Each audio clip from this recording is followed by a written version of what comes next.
આપણા ઋષિ મુનિઓએ શિયાળાને આદાન કાળની શરૂઆત કર્યું છે। આદાન કાળ એટલે કે શરીરની અંદર બળ વધારનારા, પોષણ વધારનારા, શરીરને લાંબા સમય સુધી ઉર્જા આપનારા એવા ખોરાકને ગ્રહણ કરવાનો સમય એટલે શિયાળાનો સમય। અને ગુજરાતમાં બનતી એક એવી વાનગી જે આપણે લાંબા સમય સુધી નિરોગી રાખે, સ્વસ્થ રાખશે, માંસપેશીઓને મજબૂત બનાવે, શરીરની અંદર ભરપૂર પ્રમાણમાં ઉર્જા પેદા કરે, શરીરને વીર્યવાન બનાવે, આવી એક વાનગી એટલે કે અડદિયા। તો આ શિયાળા દરમિયાન અડદિયા આપણે શા માટે ખાવા, એના શેના લાભ છે, કેવી રીતે ખાવા, કેવી સાવધાની રાખવી, અડદિયાના સંપૂર્ણ વૈજ્ઞાનિક તથ્યો સાથે આજના વિડીયોમાં આપણે વાત કરીશું। અડદિયા શિયાળા દરમિયાન જરૂર ખાવા જોઈએ, કારણ કે એના એટલા બધા ફાયદા છે અને એ ફાયદા માત્ર ને માત્ર આપણને શિયાળામાં જ મળી શકે। શિયાળો એટલે કે જાન્યુઆરી, ફેબ્રુઆરી જેવી સારી એવી ઠંડી શરૂ થતી હોય એ સમય દરમિયાન જો અડદિયા ખાવામાં આવે તો એ આખા વર્ષ સુધી એના બેનિફિટ આપણને મળતા હોય છે। તો પહેલા તો વાત કરીએ કે અડદિયા શા માટે ખાવા જોઈએ, એના કેવા એવા ફાયદા છે।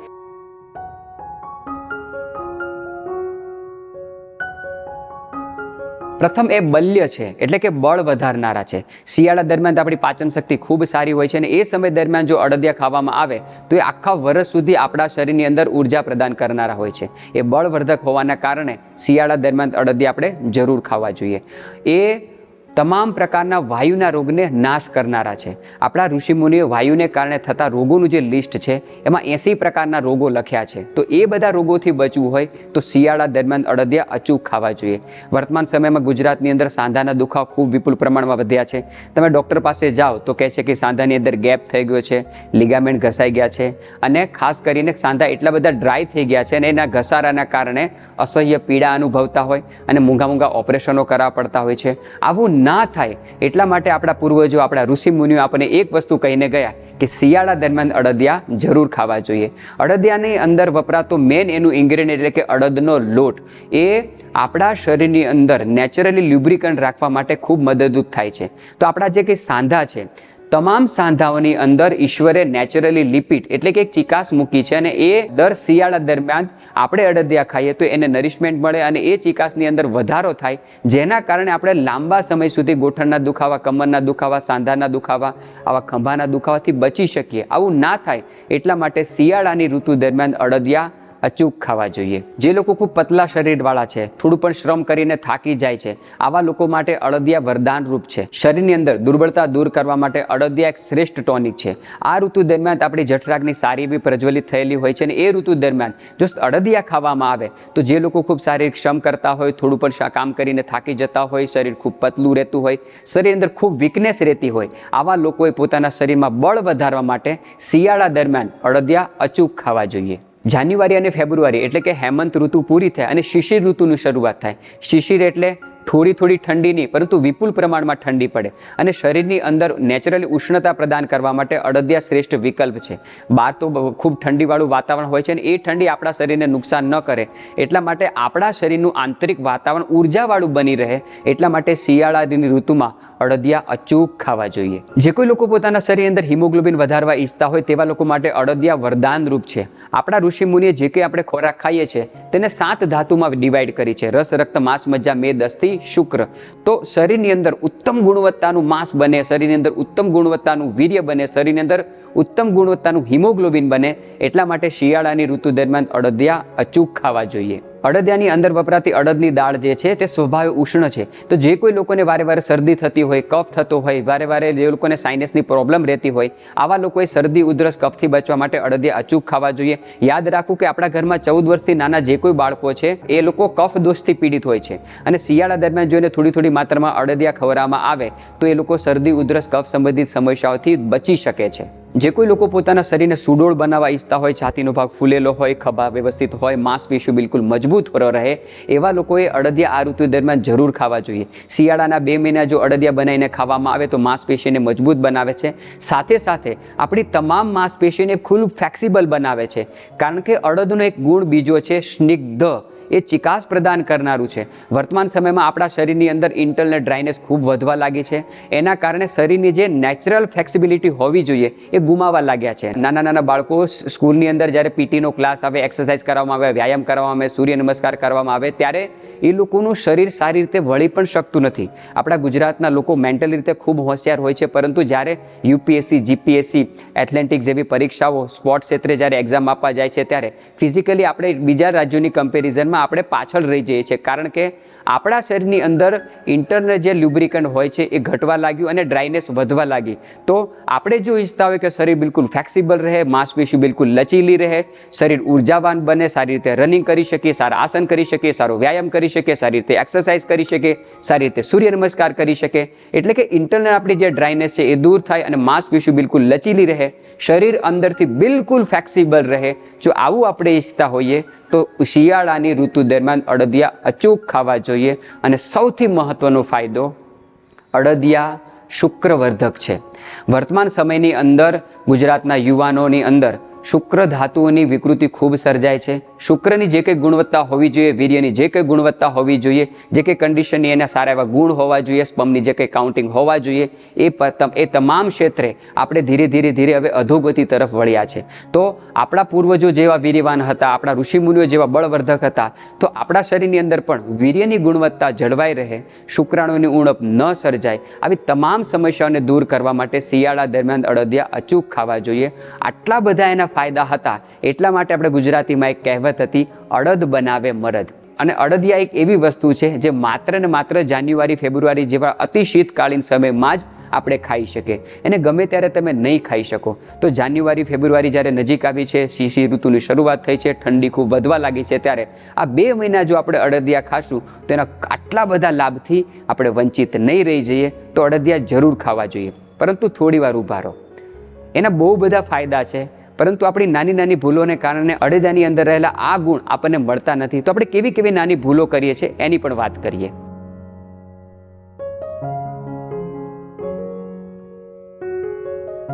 અડદિયા બનાવવામાં જે સૌથી મહત્વની ભૂલ થાય છે તે છે કે અડદિયા જ્યારે બનાવવાના હોય ત્યારે એનો જે લોટ આપણે સિલેક્ટ કરીએ છીએ તે હંમેશા કકરો હોવો જોઈએ.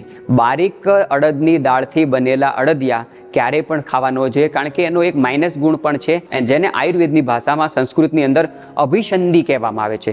એટલે કે ખૂબ ચિકાસ ધરાવતો જે ગુણ છે એ અડદની અંદર ભરપૂર માત્રામાં છે. તો જ્યારે આપણે એને બારીક દળીએ છીએ ત્યારે એ પચવામાં ખૂબ ગુરુ થઈ જાય છે, લાંબા સમય સુધી પચી શકતા નથી.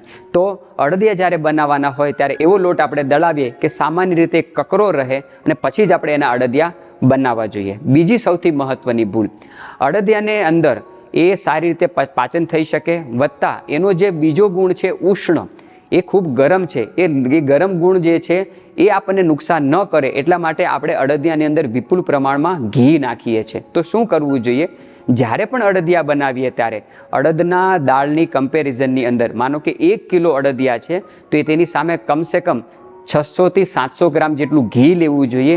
અને એ ઘી અડદના કરકરા લોટની સાથે મિક્સ કરીને એને ખૂબ શેકવું જોઈએ. છેલ્લા અમુક સમયની અંદર આપણા મનમાં કોઈ એવો ભ્રમ ઘૂસી ગયા છે કે કોઈ પણ અનાજને કે કોઈ પણ ફૂડને લાંબા સમય સુધી જો અગ્નિ આપવામાં આવે તો તેના પોષક તત્વો નાશ પામતા હોય છે. આવું બિલકુલ નથી.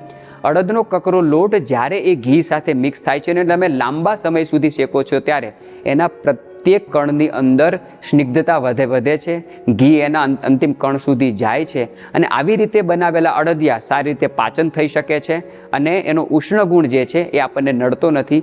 તો કકરો લોટની પસંદગી કરવાની છે અને ઘી અને અડદના લોટને ખૂબ સારી રીતે શેકવાનો છે. જ્યાં સુધી એ અડદનો એક એક દાણો બિલકુલ લાલ કલરનો ના થઈ જાય ત્યાં સુધી એને શેકવાનો છે. અને આવી રીતે જ્યારે આપણે અડદિયા ખાઈશું તે સારી રીતે પચશે અને એના બેનિફિટ આપણને પૂરેપૂરા મળશે.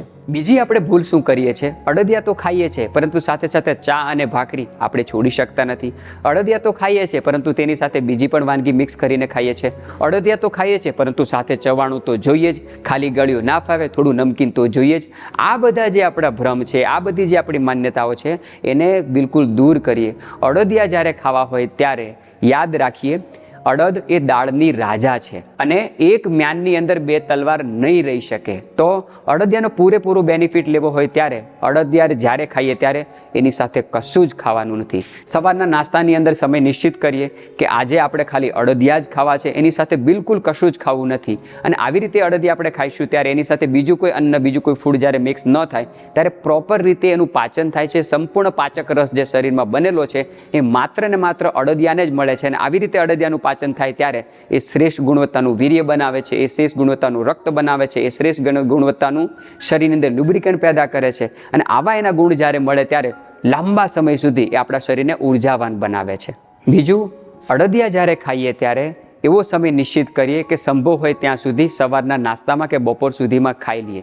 મોડી રાત્રે ક્યારે અડદિયા ન ખાવા જોઈએ, કારણ કે એના આ બધા જે ગુણ છે, અતિ સ્નિગ્ધ છે, ગુરુ છે, ઉષ્ણ છે, વીર્યવાન બનાવનારા છે, આ બધા જે એના પોષક તત્વો છે એ લાંબા સમય સુધી પચી શકે એવા સમયમાં જ લેવા જોઈએ. હવે મોડી રાતે તમે અડદિયાનું સેવન કરશો, જમીને તમે સૂઈ જશો, એનું સારી રીતે પાચન નહીં થઈ શકે અને એ નહીં પચેલા અડદિયા આપણને ઘણી બધી બીમારી કરી શકે. તો પ્રયત્ન કરીએ કે સવારના નાસ્તાની અંદર બીજું કશું જ ન લેતા માત્ર ને માત્ર 2-3 પીસ અડદિયાના ખાઈ લઈએ, જેથી કરીને તેનું સારી રીતે પાચન થાય. રાત્રિના ભોજનમાં અડદિયા ક્યારેય ખાવા જોઈએ નહીં. બીજી વસ્તુ, અડદિયાની અંદર જે કંઈ મસાલા નાખવામાં આવે છે, જેમ કે સૂંઠ નાખવામાં આવે, જાયફળ નાખવામાં આવે, જાવંત્રી નાખવામાં આવે, તજ, તમાલપત્ર, એલચી, નાગકેસર, આ બધા જે મસાલા નાખવામાં આવે એ થોડા વિશેષ પ્રમાણમાં નાખવા જોઈએ. આ બધા મસાલા નાખવાથી હોઈ શકે કે એના સ્વાદમાં થોડો ડિફરન્ટ આવે, પરંતુ આ બધા જે કંઈ મસાલા નાખવામાં આવેલા છે એ માત્ર ને માત્ર સ્વાદની સંતુષ્ટિ માટે નથી. જેમ કે આપણી ગાડી છે, નિશ્ચિત સમય દરમિયાન તમે તેનું એન્જિન ઓઇલ બદલ્યા કરો છો, તો આજે કંઈ મસાલા જે છે એ જીવનરૂપી ગાડીના એન્જિન ઓઇલ સમાન છે. અડદિયાની અંદર જે કે આ બધા મસાલા નાખવામાં આવે છે એનો મુખ્ય ઉદ્દેશ છે કે અડદના જે ગુણ છે, અડદના જે લાભ આપણને મળવાના છે એ પૂરેપૂરા મળે. એના માટે જરૂરી છે કે અડદિયા સારી રીતે પચી શકે. તો જે કંઈ મસાલા નાખવામાં આવે છે થોડા વિશેષ પ્રમાણમાં નાખીએ, જેથી કરીને અડદિયાનું પાચન સારી રીતે થાય અને સારી રીતે પચેલા જ અડદિયા આપણને લાભ આપશે. તો આ જે કંઈ મસાલા નાખવામાં આવેલા છે એ વિશેષ પ્રમાણમાં નાખીએ, જેથી કરીને અડદિયાના લાભથી આપણે વંચિત ન રહી જઈએ. તો અડદિયાના આ બધા લાભ હોવાના કારણે આ ઋતુ દરમિયાન, શિશિર ઋતુ દરમિયાન, એટલે કે જાન્યુઆરી ફેબ્રુઆરીના સમય દરમિયાન આપણા વડવાઓ, આપણા પૂર્વજો આપણને કહી ગયા કે અડદિયા જરૂર ખાવ. પરંતુ પ્રયાસ કરીએ કે આ ઋતુ દરમિયાન ખાઈએ. જેવો ફેબ્રુઆરી મહિનો પૂરો થાય એ પછી ધીરે ધીરે કરીને અડદિયા ખાવાના બંધ કરીએ, કારણ કે પછીનું જો સારી રીતે પાચન નહીં થાય તો પછીની જે ઋતુ આવશે, એટલે કે માર્ચ એપ્રિલનો સમય, એ વસંત ઋતુ કહેવામાં આવે. વસંત ઋતુ દરમિયાન શું હોય છે કે શિયાળા દરમિયાન જે કંઈ વસ્તુ આપણે ખાધી છે એનું જો પ્રોપર રીતે પાચન નહીં થાય તો એ વસંત ઋતુમાં, એટલે કે માર્ચ અને એપ્રિલના સમય દરમિયાન શરદી, ઉધરસ, કફ જેવી સમસ્યાઓ થઈ શકે. તો જાન્યુઆરી ફેબ્રુઆરી એટલે કે શિશિર મહિનાની ઋતુ ખૂબ ઠંડી પડે એ સમય દરમિયાન અડદિયા આપણે અચૂક ખાઈએ, જણાવેલા નિયમો સાથે ખાઈએ. એક ભૂલનું પુનરાવર્તન ક્યારેય ન કરીએ કે એમાં જ્યારે ઘી વાપરવાનું છે ત્યારે એ શુદ્ધ ઘી વાપરીએ. બને શકે તો ગાયનું જ ઘી વાપરીએ. ન મળી શકે તો તમે ભેંસનું ઘી વાપરી શકો, પરંતુ બજારની ડેરીઓમાં જે કંઈ ઘી મળે છે કે જેમાં ઘી જેવું કશું જ નથી, ઘીના સ્થાને એમાં બીજું ઘણી બધી અખાદ્ય વસ્તુ નાખીને જે ઘી બનાવવામાં આવે છે, ડુપ્લિકેટ ઘીના ખૂબ કિસ્સાઓ આપણે સંભળાય છે. તો જે કોઈ જગ્યાએથી તમને શુદ્ધ ઘી મળી શકતું હોય, પહેલી પ્રાયોરિટી ગાયના ઘીને આપીએ. ન મળી શકે તો ભેંસનું ઘી અચૂક વાપરીએ, પરંતુ એ 100% શુદ્ધ હોવું જોઈએ. એ જો શુદ્ધ નહીં હોય તો અડદિયાના બેનિફિટ ન મળતા એ આપણને અનેક બીમારી પણ કરી શકે. તો આ 2 ઋતુ દરમિયાન અડદિયા ખાવાના છે, આ નિયમ પ્રમાણે ખાવાના છે, અને આવી રીતે અડદિયા ખાઈશું તો એ આખા વર્ષ સુધી આપણને નિરોગી, સ્વસ્થ, મજબૂત અને વીર્યવાન બનાવશે. તો એટલા માટે આપણા ઋષિમુનિઓએ આ ઋતુ દરમિયાન અડદિયા ખાવાનું આપણને સૂચવ્યું છે. તો ડિસેમ્બર પતવાની તૈયારીમાં છે, જાન્યુઆરી શરૂ થવાની તૈયારીમાં છે, ત્યારે આ ઋતુ દરમિયાન આપણે અડદિયા અચૂક ખાઈએ. સૌને જય હિન્દ, વંદે માતરમ.